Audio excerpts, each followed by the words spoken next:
Muling nagpatalbugan ng mga kandidata ng Miss Universe Philippines 2025 ngayong hapon sa kanilang sponsored event with Wuling Philippines. Muling nagpatalbugan ng mga ito ng kanilang pag-aura sa camera at ng kanilang pasarela. Bagamat isang simple sponsored event lamang ito, pero makikita pa rin lumalaban pa rin sa styling at sa hair and makeup ang mga kandidata. Bigyan nating muli ng rating at assessment ang kanilang ipinakitang performance sa kanilang event today, particular na ang 5 front runners para ma-identify natin kung sino sa kanila yung nananatiling consistent pa rin sa competition even if this was just a simple event.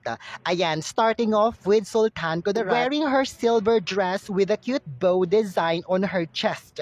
She has this lugay curly hairstyle and medyo light lang yung makeup niya. As you can see, medyo soft din yung atake ng pasarela niya. Makikita mong hindi masyado laban na laban at hindi masyado gigil na gigil yung pasarela niya, which is understandable because the event was all about Wuling Philippines. Let's talk about the face. I actually like her facial here. I thought this was a strong entrance. One thing that caught my attention here was her eye contact.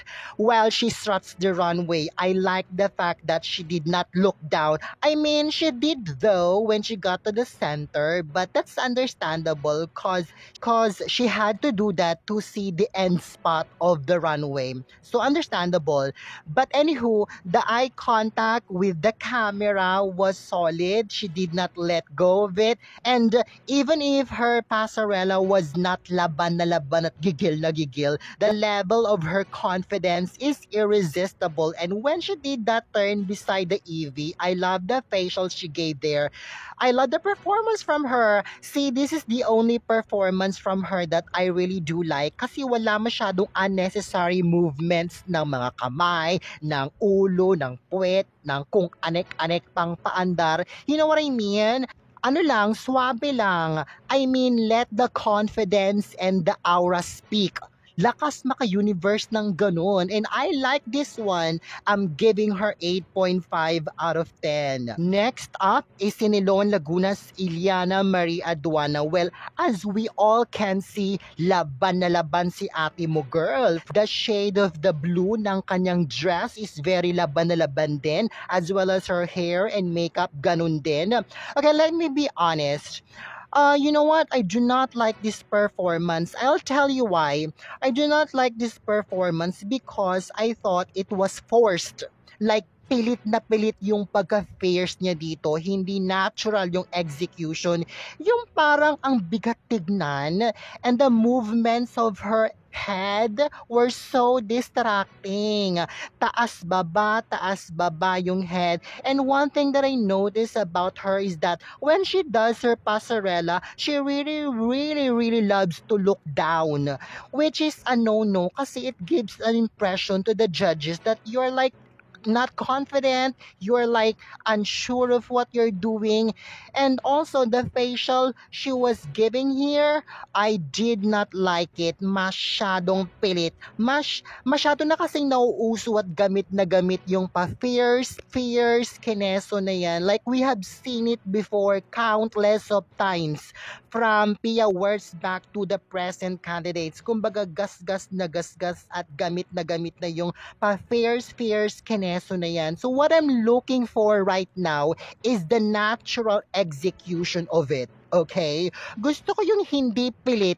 You know what I mean? Yung hindi trying hard masyado. Alam mo yung natural lang yung attack. Like how Tyra does her fierce look. Like Victoria Thelvig. She does her fierce facial pero it is not in a forceful way or pilit way. You know what I mean? Sorry, but I'm not feeling this. I did not like the performance. Sorry, but I'm giving her 2.5 out of 10. Sorry, girl. Bawi na lang next time.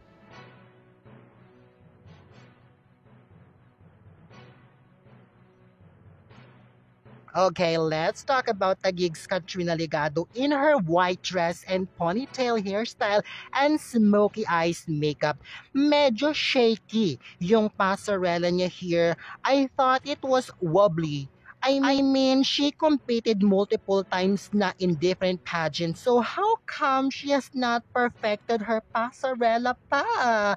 And I do notice as well from her na in all of her performances, favorite niya talaga yung pa-hair flip in a way na she throws her head in the air. You know what I mean?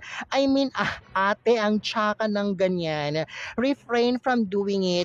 If you couldn't resist it, then do the hair flip in a Miss Universe way. Hindi ganyan, ate. Kasi nakikita ko lang yung mga ganyan sa mga long hair na rock stars when they do their head banging like this. Sa facial naman, I thought she was giving.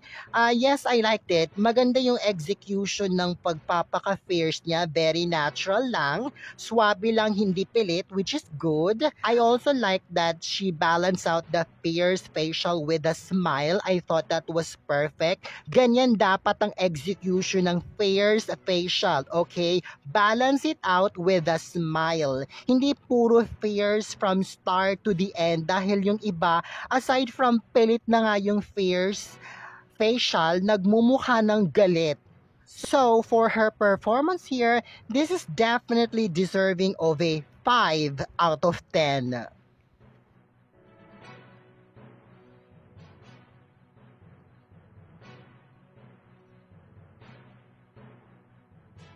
Okay, so let's go naman to Quezon Province's Atisa Manalo in her black denim jacket, black inner tube, and light blue denim jeans. And nakaban yung hairstyle niya here with smoky eyes makeup. The face is not giving, girl. And the passerella walk was okay. The eye contact was good. She was consistent there. The performance is giving a rehearsal vibe. You know what I mean? I thought I was watching a candidate rehearsing her performance for the forthcoming finals. Parang ganun yung vibe. It's giving like that. And to be honest, I really do not see her as the new Miss Universe. I really cannot feel the X factor of a Miss Universe queen from her. Yes, she may have a strong face card, but to me as a judge, she lacks the X factor of a Miss Universe queen, which is probably why she did not win at Miss International and Miss Cosmo, because probably the judges did not see what I do not see as well from her, the X Factor. For her performance here, I thought it was okay. Again, it's giving a rehearsal vibe. I'm giving her 4.5 out of 10.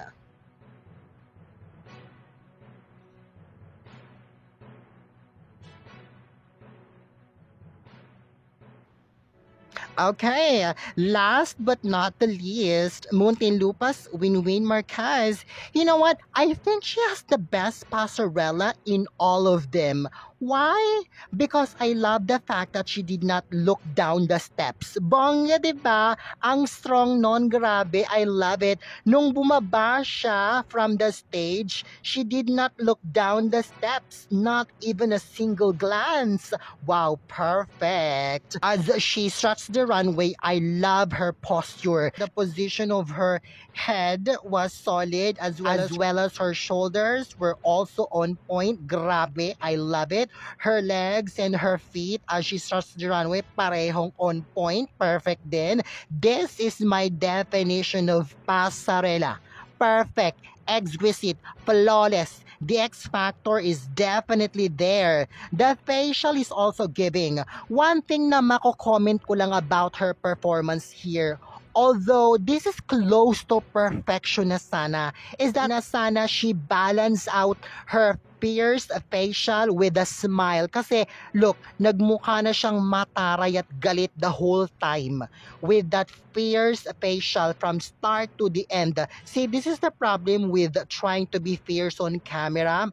You must learn how to balance it out with a smile. Kasi if you keep doing fierce from start to the end, hindi na maganda ang rehistro sa camera, nagmumukha ng galit o nagmamukha ng mataray masyado. So always balance it out with a smile. Maybe sa middle and sa ending part ng performance mo.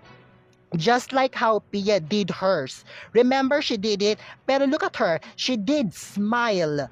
Ganon dapat. So for Winwin's performance here, I'm giving her 9 out of 10. Ayan, there you have it. Anong masasabi mo sa performances nila today? Agree ba kayo sa hanash ko? Anong kuda mo? Dali, i-comment mo na.